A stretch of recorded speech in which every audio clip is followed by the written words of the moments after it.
हो गया, चलो टप टप टप टप मत करो। आज मौसम सही है। चलिए तो हम अब चलते हैं अपना, ये सबसे लास्ट क्लास है क्योंकि आज हो जाएगा हमारा चैप्टर ख़त्म। जो भी चैप्टर था वो क्या हो जाएगा, ख़त्म हो जाएगा।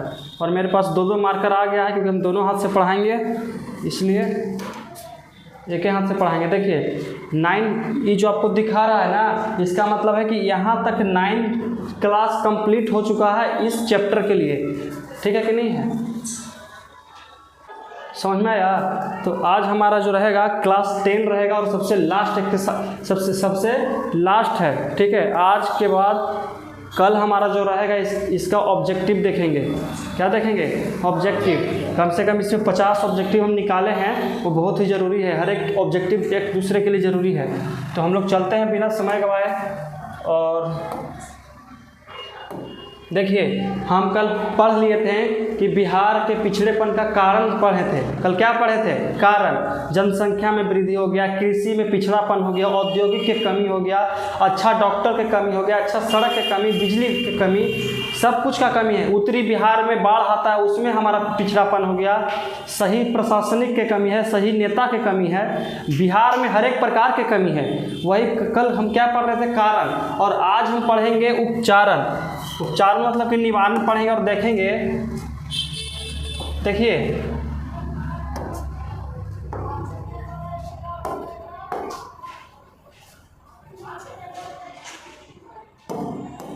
आज हम लोग समझेंगे और जानेंगे कि आज हम लोग बिहार में क्या क्या कमियों को दूर करेंगे कि बिहार भी हमारा पिछड़ापन से मुक्त हो जाए। है कि नहीं है? बहुत शर्म की बात है कि हम बिहार वासी हैं और बिहार वासी को कोई अलग बोले। अगर हम झारखंड में जाते हैं, पंजाब में जाते हैं, तो वहाँ के लोग बोलते हैं कि तुम बिहारी हो, बिहारी तो पिछड़ापन में आता है। अच्छा लगता है सुनने में। आज न तो कल हम लोग बिहार छोड़कर जाएंगे आज कमाने के लिए, चाहे कुछ भी करने के लिए, तो वहाँ पर अगर आपको कोई बोलता है तो अच्छा लगता है सुनने में। इसलिए आज हम अगर पढ़े लिखे इंसान बिहार में हो जाए, अगर हम आज पढ़ लेंगे कि बिहार में ये चीज़ करेंगे तो बिहार को आगे लेके जाएंगे, तो हमारा उद्देश्य वही न रहेगा कि हम बिहार में इतना चीज़ करेंगे तो ऊपर जाएगा बिहार। तो हमारे करने का भी तात्पर्य वही रहेगा। तो हम समझेंगे कि बिहार में क्या क्या करेंगे कि बिहार आगे बढ़े। ठीक है ना? यहाँ पे लिखा हुआ कि बिहार में पिछड़ेपन के उपाय है। आज क्या हम लोग देखेंगे? उपाय। उपाय क्या? उपाय का मतलब क्या होता है? जैसे बरसात हो रहा है तो आपको जाना है बाजार में, तो आपके पास उपाय क्या हो सकता है? छाता लेने के लिए। इसी की बात कर रहे थे कुछ के बारे में, बिहार के बारे में। तो बिहार अब हम लोग देखें कि बिहार में ऐसा क्या क्या कारण है कि करे कि नहीं बदले। आप लोग मनीष कश्यप का नाम सुने होंगे। मनीष कश्यप वो चले थे बिहार को बदलने। क्या चले थे? वो चले थे बिहार को बदलने और वो खुद बदल के रह गए। इसीलिए पैसा ऐसा चीज़ होता है कि अच्छा की नीयत डोला देता है। समझ में आ रहा है? इसीलिए पढ़ो। देखिए अब हम देखेंगे, क्या देख रहे थे बताइए? यहाँ समझना। सबसे पहला कहता है कृषि का तेजी से विकास। हम लोग पिछला बार पढ़े थे कृषि जो, देखिए इस बार हम पढ़ेंगे सबसे पहला पॉइंट में कि कृषि का तेजी से विकास अगर हम करते हैं, अगर हम कृषि को तेजी से विकास करेंगे तो हमारा बिहार जो है, जो पिछड़ापन में गिनती होता है, वो धीरे धीरे क्या होगा? उठ जाएगा। 10 साल 20 साल में वो धीरे धीरे आगे पकड़ लेगा। पकड़ेगा कि नहीं पकड़ेगा? इसके लिए देखिए, चूँकि बिहार कृषि प्रधान राज्य है, आपसे पूछेगा इसमें ऑब्जेक्टिव कि जो बिहार है कैसा राज्य है? उद्योग प्रधान, सेवा प्रधान या कृषि प्रधान? कृषि प्रधान राज्य है। इसका मतलब बिहार में सबसे ज़्यादा किसको प्रधानता माना जाता है? कृषि को। कृषि को ही सबसे ज़्यादा प्रधानता दिया जाता है यहाँ पे। इसमें कहता है और भी 68%, के प्रतिशत है, ध्यान से समझिएगा, के प्रतिशत है? 68% जो भाग है, आबादी है, कृषि पर निर्भर है। क्या चीज़ पर निर्भर है? कृषि पर। इसका मतलब आपको समझ में आता है? अगर मान करके चलिए कि अगर 100 व्यक्ति है ना, क्या व्यक्ति है? 100 व्यक्ति, तो इसमें 68 जो व्यक्ति है ना, 68 व्यक्ति जो है वो कृषि करता है। क्या करता है? कृषि। आप अपने गांव में ही सोचिए कितने आदमी का जॉब हो गया है, सरकारी जॉब? कितना आदमी डॉक्टर बन गया है, कितना बिजनेसमैन है, सब जितने भी गाँव वासी हैं सब कृषि कार्य पर ही आधारित है कि नहीं? अगर एक गांव में है तो दो चार को क्वेश्चन फलनवा के बेटा के फिलनवा के बेटी की नौकरी होता है ना, अन्यथा और किसी का नौकरी होता है। अब आपको अगर चाहिए पूंजी, अगर करना है बिजनेस तो चाहिए क्या? पूंजी। तो पूंजी लाना इतना आसान बात है? पूंजी कहाँ से आएगा? तो खेत बेच दीजिएगा, तो जो खेत लेगा वो कृषि ना करेगा, लेगा कि नहीं लेगा? कि आप उस ज़मीन पर कुछ बना तो नहीं सकते, उसके लिए पूंजी चाहिए, अब पूंजी के लिए पैसा चाहिए, पैसा कहाँ से आएगा? बेरोजगार के पास पैसा कहाँ से आएगा? सरकार लोन भी तो नहीं देता है उसको को। अब आप कमा ही नहीं रहे हैं तो आपके पास सरकार किस मुंह से लोन देगा? आप क्या उम्मीद करेगा कि आप उसको लौटा दीजिएगा? कुछ उम्मीद है? नहीं है। तो इसीलिए देखिए, जो बिहार में 100 में से 68% जो व्यक्ति है वो किस पर आधारित है? कृषि पर आधारित है। अतः कृषि के आधुनिकीकरण अति आवश्यक है। आधुनिकीकरण का मतलब होता है जो कृषि, मान के चले कि पहले बैलगाड़ी से खेत जोताता था, बैलगाड़ी से, उसके बाद क्या आया है? पहले होता था पावर टेलर। पावर टेलर होता है जो हाथवा से पकड़ के में चलाता है, ऐसे चलाता है ना, वो पावर टेलर। पहले आता था बैल से आया पावर टेलर। पहले हेंगा आता था, हेंगा के नाम सुने हो? हेंगा एक नाम है, हेंगा कहा जाता है। किस चीज? हेंगा होता है ना जो एक को रहबे करता है और चलते जाता है। और अब उससे भी टेक्नोलॉजी क्या हो गया है? ट्रैक्टर आ गया है। ट्रैक्टर से तुरंत खेत जोत देना है कि नहीं है? तुरंत भर में उसको क्या कीजिए, खेत जोता जाएगा। आधुनिकीकरण बहुत ही ज़्यादा जरूरी है। जो हम लोग पहले क्या करते थे पता है? अगर दवा छिटता रहता था तो एगो बढ़नी उठाते थे, झाड़ू उठाते थे, झाड़ू एगो बाल्टी टांगते थे और झाड़ुआ इसे डुबा के और ऐसे मारते थे। चल हटो, ऐसे से करके कुछ करते थे, मारते थे। बहुत टाइम लगता था, हाथ भी दुखाता था। फिर उसके बाद मशीन आया, तब मशीन एगो आया ना कि एकदम बहुत मतलब ऐसे पीछे टांगिए और बाद ऐसे गिरिए और ऐसे छिटते जाइए, ऐसे करके, ठीक है? हाँ, ऐसे कहे छिटते जाइए। फिर उसके बाद कुछ यहाँ बटन टिपिए, फिर ऐसे हो गया, हो रहा है ना। अब उससे भी ज़्यादा केरल में क्या हुआ? वहाँ ड्रोन से छिटाता है सब कुछ, ड्रोन से 50 kg ड्रोन में लाद दीजिए, वो एकदम लाइन बाय लाइन छिटते चल जाएगा इसी से। समझ में आया? उसको आधुनिकीकरण कहते हैं। आधुनिकीकरण का मतलब जो पीछे वाला जो है उसको छोड़ करके नया चीज़ को आविष्कार करना। समझ में आया समझ में कोई दिक्कत है यहाँ तक? अब देखिए, जनसंख्या पर नियंत्रण, ये हम आपको बताए थे कि जनसंख्या बिहार में अति ज़्यादा है, बहुत ही ज़्यादा जनसंख्या बिहार में। अब देखिए, इसमें कहता है कि बिहार में बढ़ती हुई जनसंख्या पर रोक लगाया जाए एवं सरकार की तरफ से जनसंख्या नियंत्रण अथवा परिवार नियोजन कार्यक्रम लागू कर दिया जाए। तब सबसे पहला कार्य क्या होना चाहिए बिहार को सुधारने के लिए? कृषि का तेजी से विकास कीजिए। उसके बाद दूसरा क्या होना चाहिए कि जनसंख्या में क्या होना चाहिए? नियंत्रण। एक वो आदमी है उसका 10-15 को बाल बच्चा हो जाए, अच्छा बात नहीं है। हम दो हमारे दो, यही नारा होना चाहिए। हम दो मतलब एक हस्बैंड एक वाइफ और उनके 2 बच्चा, चाहे बेटा हो दोनों चाहे बेटी हो दोनों, तो ऐसे करेगा ना। अगर मान करके चलिए आजकल के समाज के हम बता रहे हैं, घृणा बता रहे हैं, आज के समाज का यही आदत है। अगर मान के चले कि पहला बच्चा अगर बेटी हो गया, क्या हो गया? बेटी, तो बेटा के इंतजार में रहेगा, फिर हो गया वो भी बेटी हो गई तो फिर से कर दी, अगर वो भी बेटी हो गई, अगर अब क्या हो गया? अल्ट्रासाउंड हो गया। पहले ही सब जान जाता है पेट में ही कि बेटी है कि बेटा, और बेटा रहेगा तो ठीक है। और अगर मान के चलो पहले ही से 3 गो बेटी है और उसको उम्मीद किसका है? बेटा के। अब बेटा के उम्मीद है और बेटी फिर से है, तो क्या करता जानते हो? भ्रूण हत्या करवा देता है। भ्रूण हत्या का मतलब होता है जो संतान रहता है उसको पेट में ही दवा के सहारे क्या करना रहता है? उसको समाप्त करा दिया जाता है। तो बताइए, एक प्रकार के पाप है कि क्या है? पाप है कि नहीं है? अल्ट्रासाउंड हाल कोई करता नहीं है।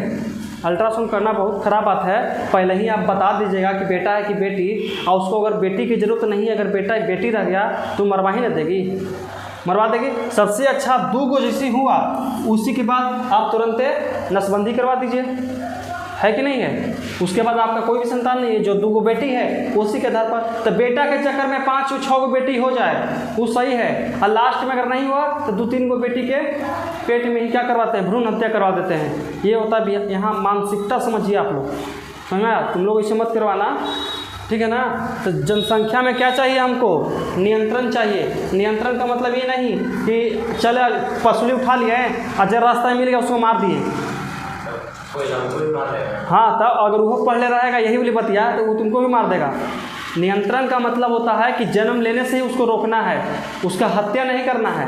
समझ में आया? ये नहीं कि हम बोलें कि जनसंख्या में नियंत्रण मतलब जनसंख्या को कमाओ, तो तोनी घर से पसली उठाना और रोड पर चल देना सबके मारी, क्योंकि हम जनसंख्या घटा रहे हैं। घटा रहा है तोनी कि अपराध कर रहा है, पाप कर रहा है कि नहीं है?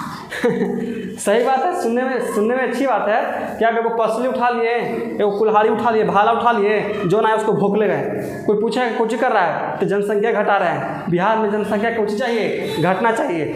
ऐसे नहीं घटाना है, इस तरह से बिल्कुल नहीं घटाना है। समझ में आया? इस तरह से आप लोग नहीं बचिएगा। अगर वो भी पढ़ करके आया नहीं बोला तो आपको भी मरवा देगा। समझ में? मार देगा वो। फिर सुन में आया कि बिहार एक था बिहार, अभी कहता कि है बिहार, फिर कहा कि एक था बिहार। समझ में आया ना? अब हम लोग अगला पॉइंट देखते हैं। देखिए अगला पॉइंट कहता है कि बाढ़ एवं सुखाड़ पर नियंत्रण। क्या चाहिए? बाढ़ एवं सुखाड़। सबसे ज़्यादा यहाँ बाढ़ आता है, और बिहार में सबसे ज़्यादा बाढ़ किस क्षेत्र में आता है? उत्तरी बिहार में किस नदी में आता है? कोसी नदी में। आप लोग को मालूम है बिहार के उत्तरी बिहार में एक कोसी नदी है जो बिहार को तहस नहस करके रखती है। क्या करती है? तहस नहस। तो समझिए इसमें कहते हैं बाढ़ पर भी नियंत्रण चाहिए, सुखाड़ पर भी। ये ना कि बाढ़ पर कर लिए और सुखाड़ इतना है कि इतना बड़ा बड़ा है कोची गहिरा होला खेत में। समझ में आया? इसमें क्या किया जाए कि हमारा सही हो जाए। देखिए कोसी जैसे कोची है प्रलयकारी नदी। प्रलयकारी का मतलब समझ में आता है एकदम प्रचंड होता है। उसके रास्ता में जोन आया लेके चल दिया कि चलो हम जाएंगे खैर, वो एने से बह रहा है, जा रहा है, उन्हें घूमे, रास्ता मिल गया, चलो ना घूम के आते हैं। कैसे तो जाता है घर मान जैसे मान करके चलिए कि आप लोग जा रहे हैं कहीं घूमने शाम के टाइम में, कोई दोस्त मिल गया, अरे चलो ना यार घर से घूम के आते हैं, मन ना लग रहा। वैसे कोसी कहती है अगर रास्ता में कुछ पेड़ बगीचा कुछ मिल जाए, खेत खलियान कुछ मिल जाए, ट्रैक्टर गाड़ी कुछ मिल जाए, अरे तो कुछ ही कर रहा है, चलो ना साथ में हम जा रहे हैं, चलो ना घूम के आ जाते हैं, ऐसे कहती है। उसके रास्ता में कोई टिक नहीं पाता है। समझ में आया? आप लोगों को लग रहा हो कि बांध बना दिया जाए तो कैसे ना अच्छा बात रहेगा। बांध बना सकते हैं, डैम बना सकते हैं। अगर डैम बना देंगे तो नेपाल डूब जाएगा। क्या हो जाएगा? नेपाल डूबेगा। अगर नेपाल से डैम टूटा तो पूरा बिहार डूबेगा। समझ में आया? क्या टूटेगा? पूरा बिहार डूबेगा। तो इस अगर हम लोग की तरफ बारिश नहीं आ रहा है, ये चढ़ जाएगा।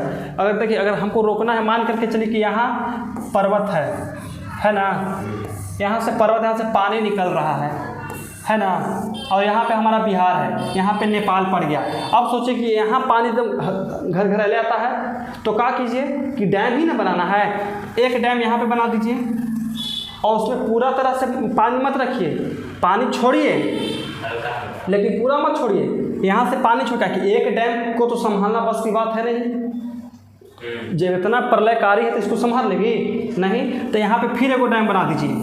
क्या करना है? डैम बना दिए, इसको थोड़ा सा भार कम पड़ेगा, थोड़ा सा पानी इसको खोल दीजिए, इसको भार कम पड़ा कि नहीं पड़ा, फिर उसके बाद एक और यहाँ पे बना दीजिए, फिर इससे पानी यहाँ खोल दीजिए, पानी का बंटवारा कर दीजिए, है कि नहीं है? कि किसी पर भार बेसी नहीं पड़ेगा कोई पर भार बेसी, लेकिन नहीं कोई करना चाहता है, क्योंकि इसमें खर्च है। जब खर्च हो एक बार ही तो खर्च होगा, उसके बाद कितना देखो जान माल की क्षति बहुत ज़्यादा होता है बाबू। जब बाढ़ आता है हम लोग तो तैर के निकल जाते हैं, जो जानवर बांधल रहता है वो कैसे निकलेगा?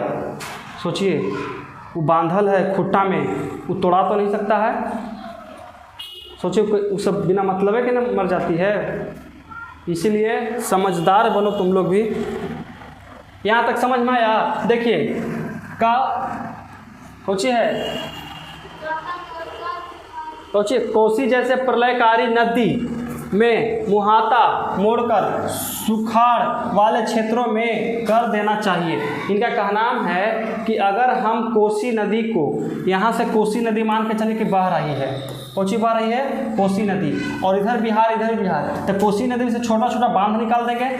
यहाँ से इसे कर दिए, यहाँ से इसे कर दिए, यहाँ से इसे कर दिए, यहाँ से इसे कर दिए और यहाँ से इसे कर दिए। बताइए तो पानी का बंटवारा होगा कि नहीं होगा? यहाँ से पानी आया तो पानी कुछ देखिए, अगर यहाँ से पानी आ रहा है तो यहाँ घुसेगा पहले, फिर उसके बाद यहाँ, वहाँ से बचित फिर यहाँ, फिर यहाँ, फिर यहाँ, फिर यहाँ, तब ना यहाँ जाएगा जी। तो पानी का बंटवारा हुआ कि नहीं हुआ? धीरे धीरे पानी नदी में कम रहा है तो खुद ब खुद बाढ़ कुछ हो जाएगा, कम जाएगा। फिर उत्तरी बिहार भी सुखमय जीवन जिएगा, है कि नहीं है? सुखमय जीवन जी सकता है उत्तरी बिहार वाले लोग भी। समझ में आया ना? अब देखिए कहता है कि आधारिक संरचना का विकास, आधारिक संरचना का विकास। जैसे बिहार में बिजली की काफ़ी कमी है। आपको मालूम है बिहार में, हमारे क्षेत्र में एक बूंद पानी पड़ा नहीं कि रात भर लाइन खत्म, है कि नहीं है? अगर तो 5 मिनट अगर बारिश हो जाए तो 2 दिन तक लाइन कटल के कटल रह जाता है। रात में सुतना तो पंखा डोला के सुतो, ऐसे ऐसे हाथ दुखा गया सूत जाओ, मच्छर के उठा रहा है, उठो हमको, है कि नहीं है? रात में अगर लाइन कट जाए तो हम लोग पंखा डोला कैसे सूत जाते हैं। नींद आ गया तो हाथ रुक गया तो मच्छर आके से कहेगा ए उठो गर्मी लग रहा है, भूई भूई कर रहा है कनवा में आके, उठना पड़ता है। फिर सोचो कितना मदद करती है मच्छर सब। हम आपसे एक बात पूछना चाहते हैं कि जो मच्छर जो है, मच्छर वो किसका खून पीता है? आप लोग का खून पीता है। तो जो उसका संतान है वो किसका हुआ? बताइए बताइए, सोचिए। आप नहीं समझ में आ रहा है? देखिए जैसे कि मान के चलिए कि कोई एक मच्छर है इतना छोटा, हमको खून पी करके भाग गया, अब उसका कोई संतान होता है तो संतान किसका होगा? बताइए। तुम लोग कितना ना जाने मच्छरों के पिताजी बन गए हो, अभी तक कुछ नहीं जानकारी है। जिनसे कितना जनसंख्या तो नहीं बढ़ा है अभी तक। वास्तविक रूप से सही है कि नहीं है? बताइए। सही है ना? सही। इसलिए अगर आए तो उसको मारना मत, क्या तुम्हारा ही कोई संतान आ जाए तुमसे खून मांगे आएगा पैंचा, है कि नहीं है जी? कहानी बोले कि पापा हमको तो इसे खून दीजिए, अब जो इन्हें किसी करके इसे मार देना, मारना नहीं है, वो सब तुम्हारा ही संतान है, ठीक है ना? देखिए बिजली की काफ़ी कमी है कि नहीं है? तो बिहार में बिजली अगर देखिए, नोएडा का नाम सुनिए, Noida new Okhla industrial development authority, आपको ऊपर में कहीं आपको बिजली का पॉल नहीं मिलेगा। वहाँ सब जो बिजली का तार है सब नीचे है, एक भी आपको कुछ नहीं मिलेगा, कुछ भी नहीं मिलेगा। जहाँ पॉल दिखता है ना बड़ा बड़ा, वहाँ पॉल सब कुछ नहीं मिलता है, वहाँ सब नीचे अंडरग्राउंडिंग है। कितना भी लाइन आ जाए, तो बाढ़ आ जाए, तूफान आ जाए, इतना पर पानी लग जाए, कुछ नहीं, लाइन कटता ही नहीं है। समझाया? लाइन कटता ही नहीं है। वैसा व्यवस्था किया जाए बिहार में भी, है कि नहीं है? चलिए आगे देखते हैं। हाँ, कोसी नदी वो कुछ नहीं करेगी, उसके लिए हम बताएं ना। देखिए बिजली का उत्पादन बढ़ाया जाए, बिजली का उत्पादन बढ़ेगा तो, अगर बिजली का उत्पादन बढ़ता है तो फैक्ट्री सब लगेगा, जरूर लगेगा। अगर यहाँ बिजली की कमी के चलते तो फैक्ट्री नहीं लगता है। अगर फैक्ट्री किस पर चलता है? कोयला पर, बिजली पर। कोई बड़ा मशीन कोची पर चलेगा? बिजली पर ही चलता है। अब देखते हैं हम लोग आगे। देखिए यहाँ कहता है उद्योग का विकास। उद्योग का मतलब क्या होता है? फैक्ट्री सब होता है। इसमें कहता है बिहार से झारखंड अलग हो जाने से, बिहार से झारखंड कब अलग हुआ था बताइए? 14 नवंबर 2000 पूरे, ठीक है ना? सही बात है ना? 14 नवंबर 2000 को क्या हुआ था? झारखंड से बिहार अलग हुआ था। तो उस समय क्या हुआ था? राज्य लगभग उद्योग विहीन हो गया था। उद्योग विहीन का मतलब उसके पास एकदम पूरा खत्म हो गया, उसके पास उद्योग फैक्ट्री से बचा ही नहीं बचा। कुछ बचा नहीं बचा, तो बचे क्या? कुछ चीनी मिल। क्या बचे थे? कुछ चीनी मिल बिहार में रह गई थी। जो अभी अधिकतर बंद पड़ी हुई है। सोचिए है बंद है। जब झारखंड से बिहार अलग हुआ था तो बिहार उद्योग विहीन हो गया था। उसके बाद यहाँ पे कुछ चीनी मिल बच गया था, कुछ चीनी मिल जो अक्सर अभी बंद पड़े रहते हैं। समझ में आया कैसे रहते हैं? बंद पड़े। तो इस जर्जर उद्योग को ही पुनः चालू किया जाए, जो इस बंद उद्योग को ही क्या किया जाए? चालू। अब ऐसा तो नहीं ना कि हम झारखंड से मांगे जाएंगे, वहाँ क्या आदमी मार के भगा देगा जी। तो उस समय कहाँ था? सुतल था, है कि नहीं है? अब जो है हमारे पास उसी ही तो आगे बढ़ाना है। अब बिहार में कोयला निकलता नहीं है तो क्या हम लोग उससे कोयला कहें कि हमको हिस्सा दो? देगा कभी? देगा तो पैसा से देगा, तो पैसे से तो कहीं से भी हम ले सकते हैं। तब बिहार में से तो कोयला निकलना संभव नहीं है, लेकिन उद्योग लगाना तो संभव है ना। बिहार में भी ज़मीन की कमी नहीं है, बहुत परित है एकदम, ठीक है ना। अब आगे देखिए, आगे कहता है गरीबी दूर करने के लिए कार्यक्रम। हम कल बताए थे गरीबी को दूर करो, गरीबों को नहीं, गरीबी हटाना है, गरीबों को नहीं। समझ में आया ना। अब देखिए, जैसे में बिहार में गरीबी का सबसे अधिक प्रभाव है। बिहार में गरीबों का कितना प्रभाव है? तो सबसे अधिक क्या है? गरीबों पर प्रभाव है। सभी गरीबों के लिए रोजगार क्या देना चाहिए? रोजगार, ताकि वो भी कमाए। गरीब है लेकिन बेसहारा नहीं, मतलब गरीब उसी को कहते हैं जिसके पास खाने से पहले पैसा नहीं है, जिसके पास पैर हाथ है एकदम दे धाजा, हमारा इसमें छोटा मोटा है तो हम इसमें बरियार है तो वो सब कमा के खा नहीं सकता है। अगर हम रोजगार उस सबको देते तो गरीबी हटेगा कि नहीं हटेगा? 100% गरीबी हट सकता है। अब देखिए, स्वास्थ्य की रोजगार की जाए, स्वास्थ्य की जाए, व्यवस्था की जाए, या क्या है जी? स्वरोजगार का मतलब खुद से रोजगार करना। अगर छोटा बात किया जाए, अगर हम चाहेंगे तो हमारा एक कोचिंग संस्थान है, हम स्वरोजगार है कि नहीं है? ये मेरे द्वारा चलाया गया रोजगार है, किसी दूसरे के द्वारा चलाया गया है? नहीं। उसके बाद देखिए, इन्हीं प्रशिक्षण दिया जाए। प्रशिक्षण का मतलब होता है क्या? बताइए, प्रशिक्षण के मतलब क्या होता है? पढ़ाई लिखाई, पुलिस, ये सब क्या होता है? सब प्रशिक्षण। उन लोग को भी छुटकारा दिया जाए, छूट दिया जाए, नौकरी लगने में छूट दिया जाए। कैसे लड़कियों को छूट दिया गया है, उसी तरह से गरीबों को भी गरीबी पर ध्यान दिया जाए। अगर गरीबी पर ध्यान दिया जाएगा तो सबसे अच्छा बात हो जाएगा।